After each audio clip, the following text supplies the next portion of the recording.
हाय दोस्तों, कैसे हैं आप। हम उम्मीद करते हैं कि आप अच्छे होंगे और आपकी तैयारी बहुत ही अच्छी चल रही है। दोस्तों आज फिर हाजिर है एक नई क्लास के साथ और आज की क्लास में हम बात करेंगे एक नई टॉपिक पे, एक ऐसी टॉपिक पे जो आपके एंट्रेंस एग्जाम में बार बार पूछी जाती है और आप इसको लेकर बहुत ही प्रॉब्लम में रहते हैं। दोस्तों तो आज की टॉपिक हमारी मेंसुरेशन क्षेत्रमिति की है। नवोदय प्रवेश परीक्षा, सैनिक विद्यालय, विद्या ज्ञान और मिलिट्री स्कूल, ये सब जितने भी एंट्रेंस एग्जाम है या फिर रेलवे के एग्जाम, एसएससी के एग्जाम, बैंक के एग्जाम, किसी में की भी तैयारी करने वाले बच्चे इस वीडियो को देख सकते हैं और अपने बेसिक नॉलेज को इंप्रूव कर सकते हैं। और फिर इसके आगे हम अच्छे अच्छे क्वेश्चन देखेंगे और टॉपिक को पहले समझने का काम करेंगे, समझेंगे कि क्या प्रॉब्लम आती है, क्यों प्रॉब्लम आती है और कहां आपको समझने में दिक्कत होती है। ये जानने के बाद ही आप समझ पाएंगे कि आपकी प्रॉब्लम कैसे दूर होगी, कैसे सवालों को आसान तरीके से आप लगा पाएंगे। तो आइए देर ना करते हुए आज की क्लास का स्टार्ट करते हैं। जैसा कि टॉपिक हमने बताया था, टॉपिक आपका है मेंसुरेशन। मेंसुरेशन ये आपका टॉपिक है जिसको हम आप जानते हैं क्षेत्रमिति के नाम से। क्षेत्रमिति के नाम से जानते हैं दोस्तों, क्षेत्रमिति के नाम से। ठीक है, ये जो मेंसुरेशन की टॉपिक है, ये जो क्षेत्रमिति की टॉपिक है, इसको हम बहुत अच्छे से समझते हैं। इनको हम दो पार्टों में बांट पाते हैं, क्योंकि दोस्तों इस मेंसुरेशन को समझने के लिए हमें दो पार्टों में इनको बांटना होता है। एक पार्ट को 2D कहते हैं और एक पार्ट को 3D कहते हैं। और 2D को अगर कहते तो इसे कहते हैं 2 डायमेंशन। 2 डायमेंशन का मतलब होता है ऐसे फिगर, ऐसी आकृति जिसमें कि दो तरह की गति होती है, एक लंबाई में, एक चौड़ाई में। और इसके बाद इधर आप देख पाएंगे 3D फिगर, तो ऐसे फिगर जिसमें 3 तरह की गतियां होती हैं, 3 तरह के डायमेंशन होते हैं, एक लंबाई, एक चौड़ाई और एक ऊंचाई भी हो जाता है। ये बात क्लियर हुई आपको। तो आते हैं 2D फिगर में जो हमारा होता है, हम किस किस टॉपिक पे बात करने वाले हैं इस पे हम बात करेंगे। 3D फिगर में हम किस किस टॉपिक पे बात करने वाले हैं, हम इस बात पे बात करने वाले हैं। नंबर 1 दोस्तों हमारा जो होगा, नंबर 1 जो होगा हम इस पे बात करेंगे, वो हमारा क्या होगा, वो हमारा होगा सर्किल। क्या होगा? सर्किल। हमें भी जानेंगे कि आपके कोर्स के हिसाब से क्या इंपॉर्टेंट है और क्या नहीं इंपॉर्टेंट है, ये भी जानना जरूरी है। इसके बाद दूसरी टॉपिक हमारी दोस्तों होगी, उसको कहते हैं सर्किल, मतलब वृत्त कहते हैं। और दूसरी टॉपिक हमारी ट्रायंगल होगा। ट्रायंगल होगा जिसको हम क्या कहते हैं, त्रिभुज कहते हैं। क्या कहते हैं? त्रिभुज कहते हैं। Very good. और तीसरी टॉपिक हमारी होगी क्वाड्रिलेटरल। क्वाड्रिलेटरल होगा, क्वाड्रिलेटरल हमारा हो जाएगा जो कि चतुर्भुज कहते हैं। क्या कहते हैं दोस्तों? चतुर्भुज कहते हैं। क्वाड्रिलेटरल मतलब चतुर्भुज। ये हमारी 3 टॉपिक होंगी, मगर ये मत समझिए कि केवल ये 3 बात ही है। इनके अंदर भी हम जब बात करने जाएंगे एक एक टॉपिक पे, तो आपको मतलब को क्लियर करते जाएंगे और 3D फिगर में क्या क्या आता है वो भी बात करेंगे, और इसमें से क्या आपके एग्जाम में आता है वो भी बात करेंगे। तो हम बात कर लेते हैं यहाँ पर नंबर 1 की बात अगर करें, यहाँ पे नंबर 1 की बात करें तो इसमें आपका आता है घन। क्या आता है? घन, जिसको आप क्या कहते हैं? क्यूब कहते हैं। क्या कहते हैं? क्यूब कहते हैं। नंबर 2 की बात करते हैं तो घनाभ, जिसको आप क्यूबाइड कहते हैं। क्या कहते हैं? क्यूबाइड कहते हैं दोस्तों, जिसको क्या कहते हैं? क्यूबाइड कहते हैं। इसके बाद नंबर 3 टॉपिक की बात करें तो नंबर 3 टॉपिक पे आप बात कर सकते हैं कि वो आपका होता है सिलेंडर, जिसको हम कहते हैं बेलन। क्या कहते हैं? बेलन, जिसको क्या कहते हैं? सिलेंडर कह सकते हैं आप, बेलन कहते हैं। नंबर 4 टॉपिक की बात करते हैं तो वो आपका आता है क्या? शंकु। क्या आता है दोस्तों? शंकु आता है जिसको आप कोन के नाम से जानते हैं, कोन के नाम से। और पांचवी टॉपिक की अगर बात करें दोस्तों तो पांचवी टॉपिक हमारी होती है गोला, जिसको आप क्या कहते हैं, स्फेयर कहते हैं, स्फेयर कहते हैं दोस्तों, जिसको क्या कहते हैं, स्फेयर कहते हैं। ये हुई आपकी मेंसुरेशन, मेंसुरेशन जो बात कर रहे थे उसकी बात। अच्छा, इसमें क्या पढ़ते हैं, इसमें ज्यादा से ज्यादा हम क्या पढ़ते हैं, इसमें ज्यादा से ज्यादा हम क्षेत्रफल निकालते हैं। जितने भी फिगर दिख रहे हैं इनका ज्यादा से ज्यादा क्षेत्रफल और क्या निकालते हैं, परिमाप निकालते हैं। क्षेत्रफल और क्या निकाला जाता है, परिमाप निकाला जाता है। इसमें दोस्तों, इसमें ज्यादा से ज्यादा हम क्या करते हैं, तो इसमें हम आयतन निकालते हैं। क्या निकालते हैं, आयतन निकालते हैं। यहाँ पे हम पृष्ठीय क्षेत्रफल की बात करते हैं, पृष्ठीय क्षेत्रफल की बात करते हैं। यहाँ पे हम संपूर्ण क्षेत्रफल की बात करते हैं। मतलब आप समझ पा रहे होंगे कि ये क्षेत्रफल और परिमाप इसमें क्लियर किया जाता है जो इसमें फिगर आते हैं। चूंकि इसमें दो ही तरह की गति होती है और ज्यादा से ज्यादा क्या निकाला जा सकता है, क्षेत्रफल। तो वो चीज आप देख पा रहे हैं। यहाँ पे तीन तरह की गतियां होती हैं, एक लंबाई में, एक चौड़ाई में और एक क्या होती है, ऊंचाई में। तो ये तीनों तरह की गतियां यदि आपकी हो रही है तो सिंपल सी बात है कि वहां पर हम क्या निकालेंगे, आयतन निकालेंगे। वहां पे क्षेत्रफल भी हो सकता है, पृष्ठों का अलग अलग पृष्ठ होंगे, सबकी बातें एक एक करके करेंगे। अगर ये बात आपको समझ में आई दोस्तों तो इसको आप नोट करें। और आगे हम बात करने वाले हैं सर्किल पर। एक टॉपिक उठाएंगे और उसको क्लियर करेंगे, उस पर सवाल बताएंगे आपको, और वीडियो में बने रहिएगा और आगे एक एक पार्ट करके ये लाते रहेंगे। आपके कैसी वीडियो लग रही है ये जरूर कमेंट करके बताइएगा, क्योंकि आपके कमेंट से हौसला मिलता है और जाहिर सी बात है कि आपको अगर समझ में आता है तो पढ़ाने की इच्छा भी करती है। तो आगे आते हैं, इसको आप नोट करें। तो दोस्तों, मेंसुरेशन टॉपिक से हमारे नवोदय एंट्रेंस एग्जाम क्लास 6 की अगर बात करें तो क्लास 6 के लिए हमारा जो ये टॉपिक है मेंसुरेशन की 2D वाली टॉपिक जो थी, इससे केवल और केवल किस टॉपिक से क्वेश्चन आते हैं, तो वो वर्ग से आते हैं, आयत से आते हैं और त्रिभुज से आते हैं। ध्यान देना, चतुर्भुज के दो ही टाइप से, वर्ग, आयत और त्रिभुज।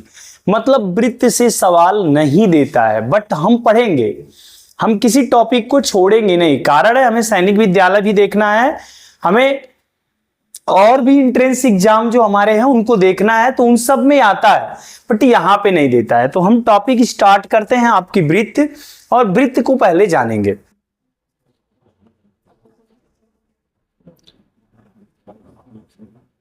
तो हमारी पहली टॉपिक जो थी वो वृत्त थी, और वृत्त को जरा प्यार से समझिएगा आप। देखिए, वृत्त मतलब सर्किल जिसको कहते हैं, इसकी रचना कैसे होती है आप देख पाएंगे। एक कोई बिंदु लेकर के, वहां से समान दूरी लेकर के अगर एक हम आकृति बनाते हैं, एक घेरा बनाते हैं, तो जो आकृति आपके सामने होती है इसी का नाम वृत्त है।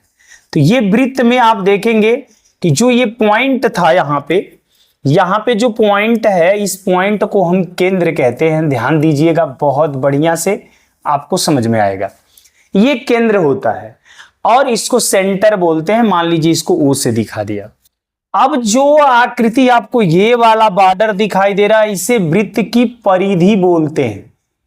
परिधि मीन्स पेरीमीटर। इसे वृत्त का क्या बोलते हैं, पेरीमीटर बोलते हैं। शाबाश, ये बात आप समझ पाए होंगे। इसे वृत्त का क्या कहते हैं, पेरीमीटर कहते हैं। इस सेंटर से पेरीमीटर तक की दूरी, मान लीजिए यहां पे कोई पॉइंट ये है, तो ओ से ए तक की दूरी जो आप दिखाई दे रहा है ये आपका, इसको हम क्या नाम देंगे, तो ये होता है वृत्त की त्रिज्या, जिसको हम कहते हैं रेडियस। क्या कहते हैं, रेडियस कहते हैं। मान लीजिए इसे रेडियस कहते हैं, या इसे वृत्त की क्या कहते हैं, रेडियस कहते हैं। स्पेलिंग रेडियस की गड़बड़ लिख दिया शायद, जो भी हो क्लियर कर लीजिएगा। इसे रेडियस कहते हैं, वृत्त की त्रिज्या कहते हैं। Very good. इसके बाद की बात करते हैं, अगर अगर इसी वृत्त की परिधि से होता हुआ, सेंटर से होती हुई कोई लाइन यहां तक जाती है तो इसे वृत्त की जीवा होती है। कोई भी लाइन यहां से होके जा रही है तो ये भी एक जीवा है, ये भी एक जीवा है। ऐसे कोई लाइन है, देखिए ऐसे भी है तो ये भी एक जीवा है। लेकिन ये सब इसका नाम जीवा है। क्या है? जीवा है। कॉर्ड बोलते हैं इसको क्या बोलते हैं? कॉर्ड बोलते हैं। ये सब जीवा हैं, ये सब जीवा हैं। बट जो लाइन प्यारे, जो लाइन सेंटर से होके जो जीवा ये जा रही है, ये वृत्त की सबसे बड़ी जीवा है। ये क्या है? सबसे बड़ी जीवा है, सबसे बड़ी जीवा है। और इसको कहते हैं हम व्यास। क्या कहते हैं? व्यास कहते हैं, डाईमीटर कहते हैं, डाईमीटर कहते हैं। इससे क्या कहते हैं? डाईमीटर कहते हैं, व्यास कहते हैं। मतलब वृत्त के बारे में हमने कुछ आपको बता डाला। शायद आप इस बात को समझ पाए होंगे, नोट कर लीजिएगा। देखिए ये भी वृत्त की क्या है? जीवा ही बोली जाएगी। वृत्त की परिधि के किसी पॉइंट से वृत्त की परिधि का कोई भी दूसरा पॉइंट, चाहे ऐसे सटाइए, ऐसे लाके सटाइए, चाहे ऐसे सटाइए, चाहे ऐसे सटाइए, कहीं से भी वृत्त की परिधि से किसी दूसरे वृत्त, उसी वृत्त की किसी दूसरी परिधि को मिला दिया जाएगा तो सब आकृति हमारी जीवा कहलाएंगी। लेकिन जो ठीक वृत्त के केंद्र से होके जाएगी जीवा, वो वृत्त की सबसे बड़ी जीवा होती है और उसे वृत्त का व्यास कहते हैं। हम ये बात समझ पाए कि इतना भी आपको क्लियर हो गया। तो एक बार फिर से फिगर बनाते हैं, थोड़ा इसमें ज्यादा खांच पांच हो गया। अब इसके फार्मूले की तरफ बढ़ते हैं दोस्तों। तो हम वृत्त, एक और वृत्त बनाते हैं और इसके फार्मूले की चर्चा करते हैं। यहां से आप देख पाए कि इसको हम रेडियस कह रहे थे। ये मान लीजिए आर है, ये सेंटर है वो, ये इसको स्मॉल आर से दिखाते हैं। ये आपकी परिधि थी तो इसको परिधि का फार्मूला क्या होगा? और इस परिधि के अंदर जो ये क्षेत्र आपको दिखाई दे रहा है रंगा हुआ, मान लीजिए इसे कहेंगे वृत्त का क्षेत्रफल। मतलब अंदर वाले भाग को कहेंगे वृत्त का क्षेत्रफल। वृत्त का क्या कहेंगे? क्षेत्रफल। तो वृत्त के क्षेत्रफल का क्या फार्मूला होगा? ये सब सारी चीजों पे हम बात करते हैं। आइए देखते हैं। तो वृत्त की परिधि, वृत्त की परिधि, परिधि का मतलब होता है बाहर, बाहर का नाप। वृत्त की जो बाउंड्री है, ये बाउंड्री कितनी लंबी होगी? तो ये बाउंड्री होगी 2 पाई आर। आर आपका क्या है? रेडियस है, त्रिज्या है वृत्त के केंद्र से और परिधि तक की दूरी। वृत्त के केंद्र से परिधि तक की दूरी आपकी क्या है? त्रिज्या है। दूसरी बात है कि वृत्त का क्या? वृत्त का क्षेत्रफल। वृत्त का क्या? क्षेत्रफल की बात करेंगे तो वृत्त का क्षेत्रफल होगा पाई आर स्क्वायर। पाई और त्रिज्या का कर देंगे स्क्वायर तो ये वृत्त का हो जाता है क्षेत्रफल। अगली चीज मैंने बोला था कि इसके सेंटर से यहां पर देखिए मिला देंगे, क्योंकि इसके सेंटर से ये जीवा जा रही है, ये जीवा जा रही है, तो ये वृत्त का क्या हो जाएगा? व्यास। व्यास को डी से दिखाते हैं। परिधि को दोस्तों सी से दिखाया जाता है, देखिएगा यहाँ पे सी बराबर, और क्षेत्रफल को ए से दिखाया जाता है तो ए बराबर। और ये डी है, आप देखेंगे ये आर है तो ये भी आर होगा। आर आर 2r, तो डी बराबर लिख सकते हैं 2r। मतलब व्यास त्रिज्या का दूना होता है। व्यास क्या होता है प्यारे? व्यास बराबर 2 गुणे त्रिज्या। व्यास बराबर क्या होगा? 2 गुणे त्रिज्या होगा। या कह सकते हैं त्रिज्या बराबर व्यास बटे 2। त्रिज्या बराबर व्यास बटे 2 या r = d/2। ये आपका हो जाएगा फार्मूला।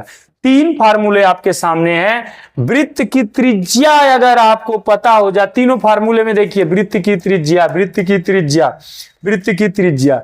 यदि वृत्त की त्रिज्या आपको पता चल जाए प्यारे, तो आप वृत्त का तीनों चीज, परिधि भी निकाल सकते हैं, क्षेत्रफल भी निकाल सकते हैं और उसका व्यास भी निकाल सकते हैं, क्योंकि व्यास त्रिज्या का 2 गुना होता है। एक फार्मूला क्लियर हो गया। अब हम वृत्त पे आधारित कुछ सामान्य क्वेश्चन जो कि आपकी एग्जाम से आते हैं उनको देखने की कोशिश करते हैं। तो दोस्तों अब ध्यान दीजिएगा, क्वेश्चन आपके सामने होंगे, ध्यान से इसको पढ़िएगा और उसके जवाब हम आपको देंगे। वृत्त टॉपिक से ही रिलेटेड आपका पहला क्वेश्चन आपके सामने यहां पे है, ध्यान दीजिएगा। क्वेश्चन है कि एक वृत्त का व्यास 28 सेंटीमीटर है, तो वृत्त का क्षेत्रफल एवं परिधि ज्ञात करें। वृत्त का व्यास, ध्यान देना, अभी आपने पढ़ा है, ये पहला क्वेश्चन आज का होगा। वृत्त का व्यास, व्यास का मतलब दोस्तों क्या, डी। कितना दिया है, 28 सेंटीमीटर दिया है, 28 सेंटीमीटर। क्या पूछ रहा है, वृत्त का क्षेत्रफल। क्षेत्रफल को हमने किससे दर्शाया था, कैपिटल ए से। और क्या पूछा है, वृत्त की परिधि, परिधि को किससे दिखाया था, कैपिटल सी से। क्लियर हुआ। अब आइए इसको लगाते हैं। डी हमको दिया हुआ है, हमने क्या बोला कि यदि आपने क्या निकाल लिया, यदि आपने आर निकाल लिया तो आप सारी चीजें निकाल सकते हैं। तो हम d बराबर, मतलब d बराबर हमने क्या पढ़ा था अभी, 2r। क्लियर पढ़ा था या नहीं पढ़ा था, कि जो व्यास था हमारा वृत्त का, ये वृत्त का यहाँ पे क्वेश्चन आपका है, उसे ध्यान दीजिएगा। जो वृत्त का आपका व्यास होता है, ये वृत्त का जो व्यास है, ये वृत्त का व्यास होता था, और यहां से यहां ओ से ए तक की, चाहे ओ से बी तक की दूरी को त्रिज्या कहते थे। ये क्या है, आर और आर जब मिला देते थे तब जाके ए बी हमारी जो लंबाई है, इसको हम डी कहते थे, और डी 2r के बराबर होता था। तो यहां पर डी की वैल्यू हमको 28 दे रखा है दोस्त।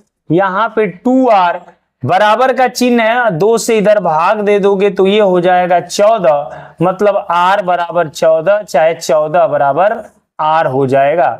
मतलब आपने क्या पाया, r की वैल्यू 14 पा गए। जब r की वैल्यू 14 है दोस्तों, पहला टॉपिक आपसे क्या पूछा है, उस पे काम करिएगा। पहला पूछा है a, और a बराबर हमारा वृत्त का क्षेत्रफल क्या होता है, सभी लोग बताएं, पाई आर स्क्वायर। तो यहां पे पाई और आर की वैल्यू क्या है, 14 का स्क्वायर। अगर आर की वैल्यू, पाई का मान देखिए, यहां पे बता दे रहा हूं कि पाई का मान होता है 22/7 बटे में 3.14, दशमलव में, डिग्री में होता है 180 डिग्री। ये आपके पाई के मान है प्यारे, ध्यान दीजिएगा। तो अगर 7 से, 7 नीचे है ना, 7 से अगर ये आर का मान कट रहा होगा, तब तो आप क्या रखिएगा, पाई का मान 22/7 रखिएगा, नहीं तो पाई का मान 3.14 रखिएगा। तो पाई का मान यहाँ 22/7 रख देते हैं। 14 का स्क्वायर मतलब 14 गुणे 14, 7 दूना के 14, 22 दूना के 44, गुणे यहाँ पे 14। अगर 14 का पहाड़ा हमको आता है तो गुणा डायरेक्ट करेंगे, 14 चौक को 56, हासिल 5, 14 चौक को 56 और 5 कितना होता है, 61। इतना क्या हो जाएगा, सेंटीमीटर स्क्वायर, क्योंकि क्षेत्रफल हमेशा किसमें होता है, स्क्वायर में, वर्ग में होता है। दूसरा आपसे क्या पूछा था, परिधि पूछा था। परिधि मतलब क्या पूछा था, सी पूछा था। परिधि का फार्मूला बताएं, 2 पाई आर होता है। देखिए यहां से डायरेक्ट 2 पाई की वैल्यू 22/7, आर की वैल्यू बोले तो 14, 7 दूना के 14, 2 का 22 में गुणा करेंगे 44, 44 का गुणा 2 में कर देंगे तो 88 क्या हो जाएगा, सेंटीमीटर। ये आपके इस बेहतरीन से क्वेश्चन का जवाब रहा, और ये आपका डिस्क्रिप्टिव टाइप का क्वेश्चन हो गया, जिसको हमने लगा के समझने की कोशिश की। हम इसे ऑब्जेक्टिव के रूप में भी समझेंगे। पहले आप बेसिक्स को समझ लें। सवाल को हम जब ऑब्जेक्टिव लेंगे, जब हम प्रैक्टिस करेंगे, तो देखेंगे हम आपको एक नई ट्रिक भी इसके साथ जोड़ेंगे। तो अभी फिलहाल के लिए आप इसको जोड़ें ना, नोट करिए दोस्तों। आगे देखते हैं नेक्स्ट क्वेश्चन। आज का दूसरा क्वेश्चन देखते हैं, ध्यान दीजिएगा। वहां पे दूसरा क्वेश्चन क्या कह रहा है दोस्तों, एक वृत्त की त्रिज्या 21 सेंटीमीटर है। इस बार आपको क्या दिया है, त्रिज्या दिया है, कितना दिया है, 21 सेंटीमीटर दिया है। मतलब त्रिज्या का क्या होता है, स्मॉल आर, ठीक। इसके बाद कह रहा है तो परिधि तथा क्षेत्रफल, फिर वही बात पूछा, परिधि। तो डायरेक्ट इस बार आते हैं, परिधि पूछ रहा है तो परिधि बराबर होता है 2 पाई आर। परिधि को सी कहते हैं। 2 हो गया, पाई का मान 22/7 हो गया, आर की वैल्यू 21। पिछले क्वेश्चन में मैंने बढ़िया से समझाया आपको, आप अब समझ रहे होंगे। 3 का गुणा 2 में करिए 6, 3 दूना के 6, 6 दूना के 12, 6 दूना के 12, 1 13, 132 सेंटीमीटर। इसके बाद आपसे क्षेत्रफल भी पूछा है, ये पहली चीज पूछा है, ये दूसरी चीज पूछ रहा है क्षेत्रफल।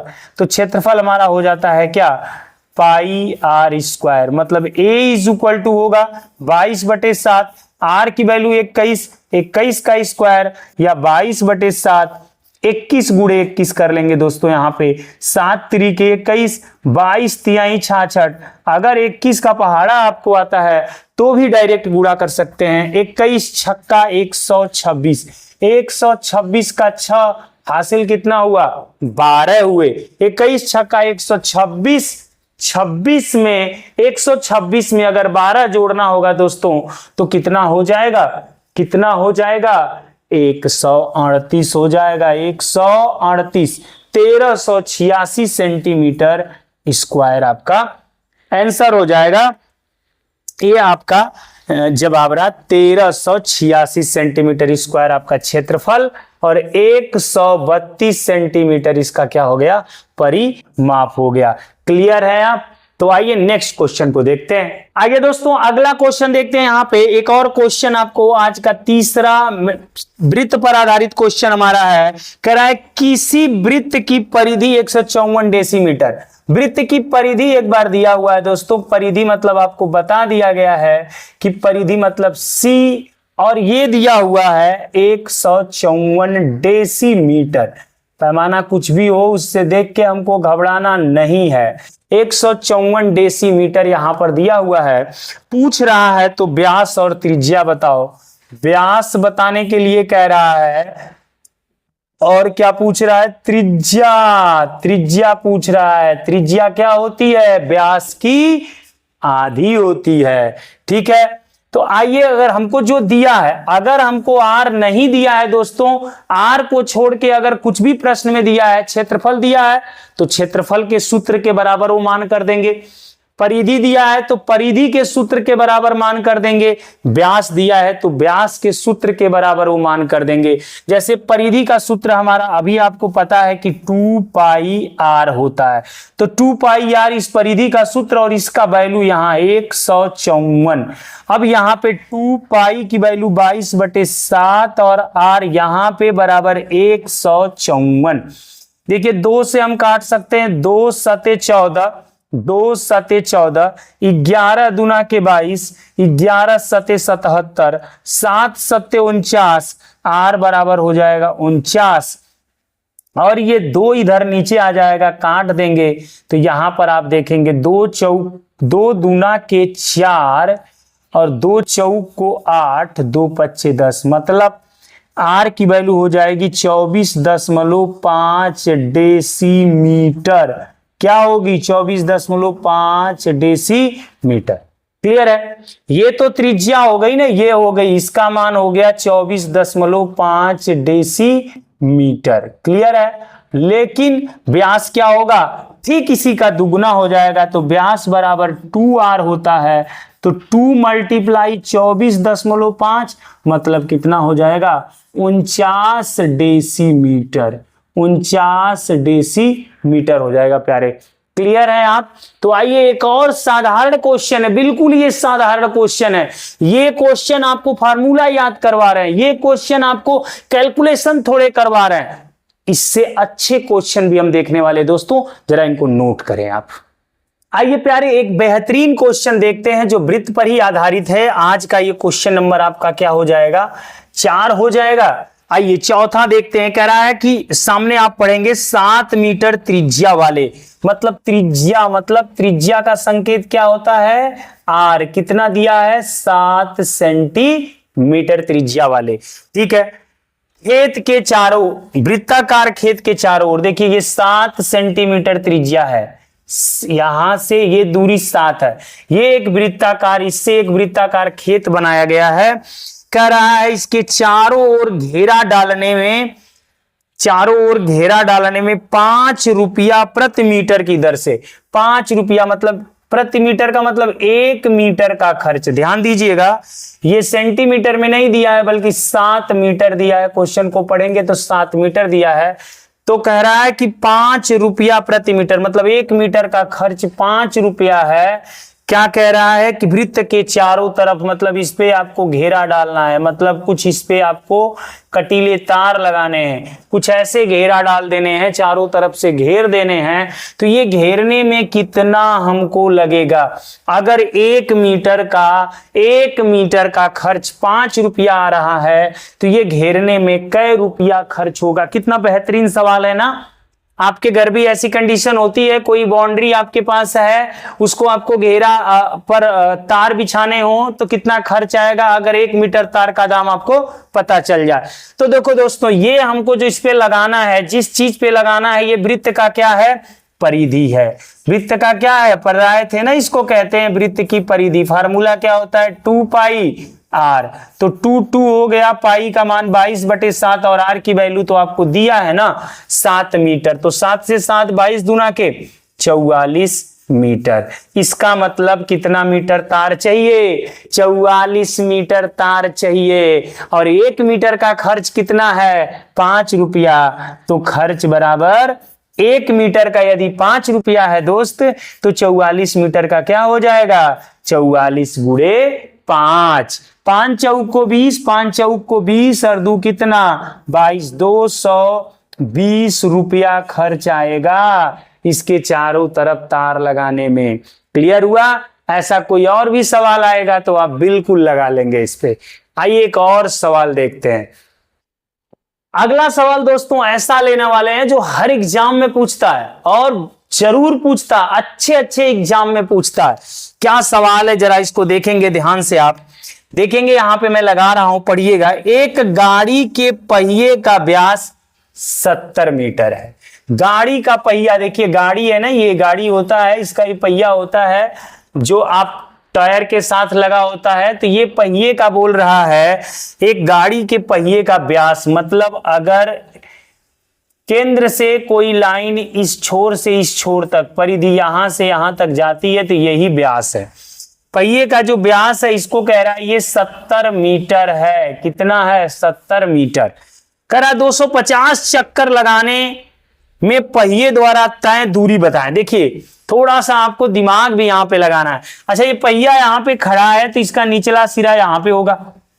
अब ये पहिया रोटेट होगा, रोटेट हो के जब इसका ये वाला सिरा घूम के फिर नीचे जाएगा तो हम क्या कहेंगे कि पहिए ने 1 चक्कर पूरा कर लिया। प्यारे कहेंगे ना कि पहिए ने 1 चक्कर पूरा कर लिया। मतलब यहां से यहां तक जाने में पहिए को कितनी दूरी तय करनी पड़ी? यही दूरी आपकी पहिए द्वारा 1 चक्कर में तय दूरी है। और यहां पे क्या बता रहा है? पहिया 250 चक्कर चल रहा है, मतलब ऐसा 250। अच्छा, ये इतना मीटर कैसे पता चलेगा? पहिया अगर 1 चक्कर घूम रहा है मतलब यहां से पूरा फिर यहां तक की दूरी लेंगे। अगर यहां से चल के ऐसे ऐसे ऐसे ऐसे यहां तक की दूरी लेंगे, इसी को तो कहते हैं वृत्त का क्या? वृत्त की परिधि। क्या कहते हैं? वृत्त की परिधि। मतलब वृत्त की परिधि जो आ जाएगी, अगर इसमें 250 का गुणा कर देंगे और इसके बाद जो लंबाई आएगी, यही लंबाई पहिए द्वारा 250 चक्कर में तय की जाएगी। क्लियर है? आप बहुत ध्यान से देखिएगा, अगर ये बात समझ में आएगी तो अच्छे क्वेश्चन आप लगाएंगे। तो वृत्त की परिधि हम निकालते हैं। यहां पर हमको व्यास दिया है तो d बराबर क्या दिया है भाई? d बराबर क्या दिया है? d बराबर 70 दिया है और d बराबर होता है 2r, 2 गुणे त्रिज्या। और हमने बोला था ना कि जो मान दिया हो त्रिज्या के अलावा उसका फार्मूला उसकी जगह पे लिख देंगे बराबर मान। तो यहाँ पे 35 हो जाएगा और r बराबर 35 आप बिल्कुल पा रहे हैं दोस्तों। और वृत्त की परिधि यहां से निकालेंगे। परिधि निकालेंगे वृत्त की, पहले हम परिधि निकाल लें। तो परिधि का फार्मूला 2 पाई आर, 2 गुणते 22/7 बोले तो r की वैल्यू 35, 7 × 5 = 35, 5 दूना के 10, 10 का गुणा 220 में तो 220 हो जाएगा। 10 का गुणा अगर 22 में करेंगे, सॉरी 5 दूना के 10, 10 का गुणा 22 में करेंगे तो 220 क्या मीटर है, तो मीटर 220 मीटर।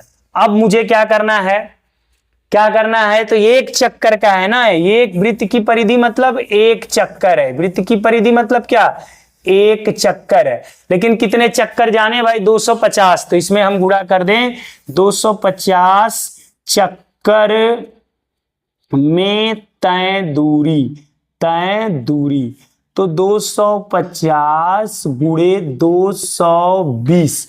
ठीक है, ठीक है, क्लियर है। दोनों की जीरो को हम छोड़ देते हैं या पहले ही 2 जीरो चिपका देते हैं। अब 25 का पहाड़ा मालूम है, 25 दूना 50 को सुन्ना हासिल 5, 25 दूना 50, 5 55, बोलो 55,000 मीटर। क्या हो गया, 55,000 मीटर। मीटर है, चूंकि बहुत ज्यादा मीटर है इसलिए हम 55,000 में क्या करें दोस्त, 1000 से तो भाग दे ही सकते हैं। 55,000 में क्या कर सकते हैं, अगर यहां पे आपको नहीं दिख रहा है तो मैं साइड में लिख देता हूं कि 55,000 था आपका ना, तो इसमें अगर 1000 से भाग दे देंगे तो किस में बदल जाएगा, फटाक दे बताओ, किलोमीटर। मीटर को किलोमीटर में चेंज करना है तो मुझे 1000 से क्या करना होता है, भाग देना होता है। तो 2 3 जीरो कट गया, आंसर आ जाएगा 55 किलोमीटर। मतलब वो जो पहिया है 250 चक्कर चलेगा जिसका व्यास 70 मीटर दिया था, तो 55 किलोमीटर की दूरी तय कर लेगा। कितनी दूरी तय कर लेगा प्यारे, 55 किलोमीटर की दूरी वो तय कर लेगा। ये रहा आज के कुछ वृत्त पर आधारित प्रश्न। अब जब प्रैक्टिस करने के लिए जाएंगे ना, तब हम और भी ऐसे प्रश्न देखेंगे जो छूट गए होंगे। वीडियो काफी लंबी होती जा रही है, आप समझ ही रहे होंगे। अब तक जो टिके होंगे उन्हें कितना मजा आ रहा होगा वो समझ रहे होंगे, और जो चले गए होंगे वो तो यही कहेंगे कि कुछ नहीं पढ़ाया ना। तो कोई बात नहीं, अगर आपने वीडियो देखा, आपको पसंद आया तो बिल्कुल आप लाइक करिए, और आगे इस टॉपिक के बाद कौन सी टॉपिक पढ़ने चाहते हैं उस पर भी कमेंट करके जरूर बताइएगा। हालांकि अभी ये टॉपिक काफी लंबी है, काफी लंबा मुझे इसको देखना है। तो ये हुआ वृत्त। अगली जो टॉपिक इसमें का मेरा है, हम देखेंगे किस पे, त्रिभुज की बात करेंगे। जब हम 2D के सारे पार्ट, वृत्त की बात कर लेंगे, त्रिभुज की बात कर लेंगे और चतुर्भुज की बात कर लेंगे, तब हम इनके सभी के क्वेश्चन एक साथ मिला के देखेंगे, जिसमें कुछ ज्यादा क्वेश्चन होंगे, तब मजा और आने वाला है। तो आज के लिए इतना ही, नेक्स्ट क्लास में मिलेंगे। आपके कमेंट आने चाहिए, आपकी लाइक बढ़नी चाहिए, तभी पढ़ाने में मजा आता है दोस्तों। तो आज के लिए इतना ही, नेक्स्ट क्लास मिलेंगे। जय हिंद दोस्तों।